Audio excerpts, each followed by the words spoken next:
नमस्कार दोस्तों, ranker maker में आप लोगों का स्वागत है। और हम एक न्यू शुरुआत की है करने जा रहे हैं। इस टॉपिक का नया सब्जेक्ट का नाम है भारत की राज्य व्यवस्था, इंडियन पॉलिटी। तो इंडियन पॉलिटी में आज हम देखेंगे सारी चीज़ें, कैसे भारत का संविधान का विकास हुआ और कैसे ये सारी चीज़ें हमारे भारत में आई, ऐतिहासिक पृष्ठभूमि इसकी क्या थी, कैसे ईस्ट इंडिया कंपनी हमारे यहाँ आती है ना। एक वो मॉडर्न हिस्ट्री का पार्ट भी हो जाता है, लेकिन हमें क्या राज्य व्यवस्था पढ़ना है, तो कहीं ना कहीं राज्य व्यवस्था का एक अंग भी है। जितने भी एक्ट आए थे, रेगुलेटिंग एक्ट हो या आपका चार्टर एक्ट हो, जो भी हो, सारी चीज़ें इसके पहले अगर देखेंगे राज्य व्यवस्था भी यहाँ से ही स्टार्ट होती है। तो ये पार्ट फर्स्ट है, ओके। इसमें हम भारत की राज्य व्यवस्था की बात करेंगे। देखिए, अगर हम बात करें भारतीय राज्य व्यवस्था, कोई ये आप एकदम से सोचे कि अचानक से ये आगे राज्य व्यवस्था का एक क्षणिक विकास हुआ, तो ऐसा तो कुछ था नहीं। कहीं ना कहीं ये क्रमिक विकास धीरे धीरे हो रहा था। तो वही क्रमिक विकास को धीरे धीरे जो क्रमिक विकास हुए थे, उन्हीं को हमें देखना है, ठीक है। तो भारत का संवैधानिक विकास कैसे होता है, इसके बारे में हम देखेंगे। अगर बात करें तो भारत का संवैधानिक विकास, तो क्षणिक तो मैंने बता दिया, क्षणिक विकास तो था नहीं। 1600 ईस्वी में ही ईस्ट इंडिया कंपनी क्या होता है कि रूप में, मतलब व्यापार करने के रूप में ये भारत आते। कौन आता है? East India company. और जब ईस्ट इंडिया कंपनी यहाँ पे व्यापार करने आ जाती है धीरे धीरे, फिर वहाँ पे महारानी जो एलिजाबेथ थी प्रथम, वो कंपनी को और अधिकार इसको दे देती हैं कि आप प्रशासनिक और राजनीतिक दोनों अधिकार इनको मिल जाते हैं व्यापार के साथ साथ। उसी दौरान क्या 1765 में 1765 में ये ब्रिटिश सरकार से अपनी संसद से एक अधिनियम पारित करती है, और वो जाके आपका रेगुलेटिंग एक्ट 1773 आता है। तो 1773 में मतलब ये कंपनी के लिए मिला था, तो उसके थ्रू हम अपना ये आगे के देखेंगे 1773 को रेगुलेटिंग एक्ट। लेकिन उसके पहले क्या देखना है, क्या इसकी सारी चीज़ें, भारत का संवैधानिक विकास कैसे हुआ था। तो भारत का संवैधानिक विकास की बात करें तो इनको दो पार्टों में बांट के हम देख सकते हैं। एक का कंपनी का शासन, मतलब कब तक कंपनी ने शासन किया था। कंपनी ने शासन किया था 1773 से लेकर 1853 तक किया था। लेकिन हम 58 तक इसलिए लिखते हैं कि उसके ड्यूरेशन में कहीं कुछ हुआ नहीं था। 1857 की क्रांति आ गई थी, वो विद्रोह चल रहे थे, ये सारी चीज़ें। लेकिन जो मुख्य पार्ट बोलेंगे तो हम 1853 ही बोलेंगे। यहाँ से ही उस टाइम पे इनके सारी चीज़ें ख़त्म कर दिए गए थे। थोड़े से अधिकार मिले थे, वो भी धीरे धीरे, जैसे चाय और चीन का अधिकार, चीन के साथ व्यापार करने का अधिकार, वो भी ख़त्म कर दिए। तो 1853 1858 बोल सकते हैं, जैसा ऑप्शन हो कर देना। ताज का शासन, मतलब ब्रिटिश महारानी जी थी, वहाँ से डायरेक्ट एलिजाबेथ प्रथम थी, डायरेक्ट क्या, सॉरी यहाँ तक थी, हाँ वही। तो डायरेक्ट ताज का शासन, मतलब ब्रिटिश सरकार सीधा सा वहाँ से महारानी के अंडर में ये सारे काम यहाँ पे हो रहे थे। वो 1858 से लेकर 1947 तक चलते, जब तक हमारा देश आज़ाद नहीं हो जाता और उनका एक संविधान कॉन्स्टिट्यूशन बन के तैयार नहीं हो जाता, ठीक है। तो ये दोनों चीज़ें हम दो पार्टों में बांट के देखें, कंपनी का शासन और ताज का शासन। कंपनी के शासन में क्या क्या चीज़ें आती हैं, तो इसके बारे में कुछ देख लेते हैं। सबसे पहले इसका 1773 का ये सिलेबस है। ओवरऑल हम पहले सिलेबस देखेंगे कि क्या है भारत के संवैधानिक विकास में क्या क्या भूमिका, किस किस एक्ट की भूमिका थी, कौन कौन सी चीज़ें इंक्लूड हुई थी। फिर इन्हीं को धीरे धीरे एक एक टॉपिक को करके कवर करके आगे बढ़ेंगे। 1773 रेगुलेटिंग एक्ट आया। अब इसमें देखेंगे विस्तार से, अगर देखना है तो अभी थोड़ा सा वेट करिए, बताते हैं। पिट्स इंडिया एक्ट आया था 1784 में, चार्टर एक्ट 1786 में, चार्टर एक्ट एक 1813 में भी आया, फिर चार्टर एक्ट 1833 में आया, चार्टर एक्ट 1853 में। तो 4 चार्टर्ड एक्ट आए थे, एक था आपका रेगुलेटिंग एक्ट, एक पिट्स इंडिया एक्ट। तो रेगुलेटिंग एक्ट में थोड़ा सा इंट्रो करा देते हैं। अच्छा, रेगुलेटिंग एक्ट मैंने यहाँ लिखा है, बताएंगे बाद में।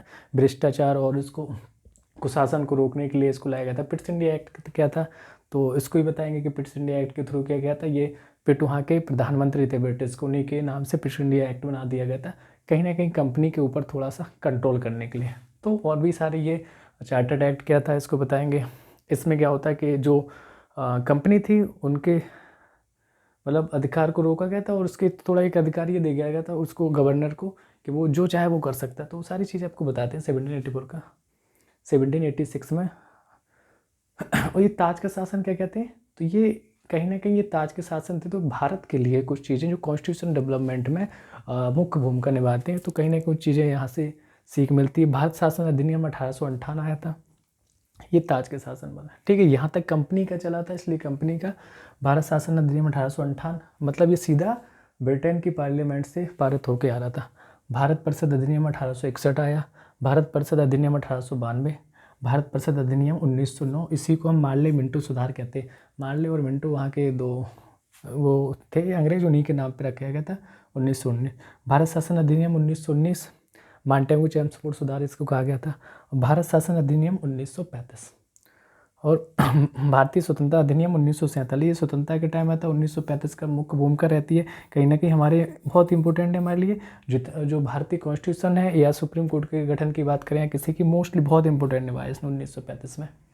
ठीक है, तो इस अधिनियम के बाद हम आगे देखते हैं चार्टर्ड एक्ट। फर्स्ट हम यहाँ से उठाते हैं 1773 का रेगुलेटिंग एक्ट जो आया था वो क्या कहता है।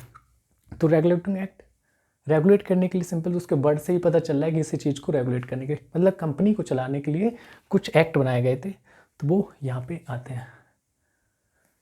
रेगुलेटिंग एक्ट एक 1773 की अगर बात करें तो कहीं ना कहीं 1765 में, हाँ 1765 में ही मैंने बताया था यहाँ पे ब्रिटिश पार्लियामेंट से या ब्रिटिश जो संसद थी वहाँ पे ब्रिटिश में, उसी के द्वारा इसको पारित किया गया था। तो कंपनी में क्या किसके लिए कि जो भ्रष्टाचार है, कुशासन है, उन सबको दूर करने के लिए। तो भ्रष्टाचार रोकने के लिए या कुशासन रोकने के लिए इसको मुख्य भूमिका थी इसकी। और हम इसमें बोल सकते हैं कि अब भ्रष्टाचार कैसे रुक सकता है कि कहीं ना कहीं भ्रष्टाचार बढ़ावा किससे मिलता है कि आप रिश्वतखोरी कर रहे हैं, आप बड़े बड़े उपहार दे रहे हैं, ये सारी चीज़ें मतलब गिफ्ट के तौर पर दे रहे हैं, तो वो भ्रष्टाचार। तो कुशासन, इन सबको दूर करना। इसका प्रमुख प्रावधान क्या था कि इसी के प्रावधान के तौर पे बंगाल के गवर्नर की शक्तियों का विस्तार किया गया था। वो कैसे किया गया था कि जो बंगाल का गवर्नर था उसको बंगाल का गवर्नर जनरल बना दिया गया था। तो शक्ति का विस्तार हो गया। क्या बना दिया उसको?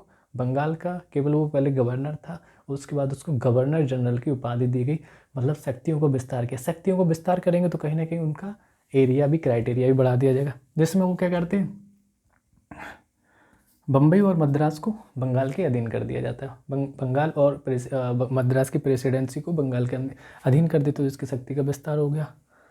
अब जो पहले गवर्नर जनरल कौन बने थे, तो वो उसी बंगाल के जो गवर्नर थे उन्हीं को बंगाल का गवर्नर जनरल बनाएगा, तो वारेन हेस्टिंग थे। इनको क्वेश्चन सीधा पूछा था, बंगाल का प्रथम गवर्नर जनरल कौन था, तो वारेन हेस्टिंग। या हम बोल सकते हैं ब्रिटिश भारत का प्रथम गवर्नर जनरल कौन था, वारेन हेस्टिंग। इनकी सहायता के लिए 4 सदस्य और रखे गए थे। कहीं ना कहीं इनकी कार्यकारिणी, जिसको बोल सकते हैं कार्यकारी परिषद थी, जिसकी हेल्प करने के लिए कोई डिसीजन लेना है, तो 4 सदस्यों को रख दिया गया था, जिसमें आपके एक फिलिप फ्रांसिस थे, फिलिप फ्रांसिस हो गए, और जॉन क्लेपरिंग थे, और आपके जॉर्ज मानसन थे। ठीक है, तो फ्रांसिस हो गए, जॉन मार्सन हो गए, और रिचर्ड बारवेल करके थे। ये 4 लोग थे यहाँ पे इनके जो सदस्य सहायता करने के लिए कार्यकारी परिषद के लिए। तो हम इधर लिख सकते हैं अगर फिलिप फ्रांसिस हो गए, देन आपका नेक्स्ट था जॉर्ज मानसन,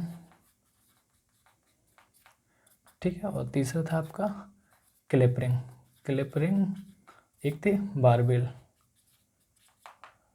ठीक है, रिचर्ड बारवेल जिसको बोल सकते। ये 4 लोग और थे इनकी सहायता करने के लिए। इसी के दौरान क्या होता है, 1773 के रेगुलेटिंग एक्ट के थ्रू एक सुप्रीम कोर्ट की व्यवस्था की जाती है, जो 1774 के एक्ट में इसको स्थापना की जाती है कलकत्ता में।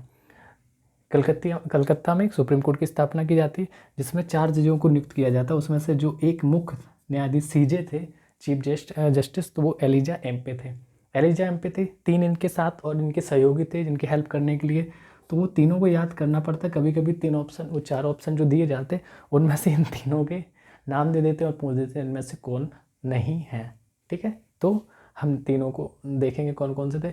एक तो हाइड करके थे, मतलब हम अगर अपनी हाइट से देखें, सीधा सा देखेंगे कि हाइड क्या है, तो हाइड एक का नाम हाइड ही था। ठीक है, और दूसरी जो ड्रेनिंग सिस्टम हम लोगों का होता है, घर का पानी निकलता है, इधर का भी आ रहा है, इधर का भी आ रहा है, एक जगह मिल जाता है, क्या कहते हैं उसको, चैम्बर, है ना। तो दूसरे आपके चैम्बर हो गए, तो हाइड एंड चैम्बर।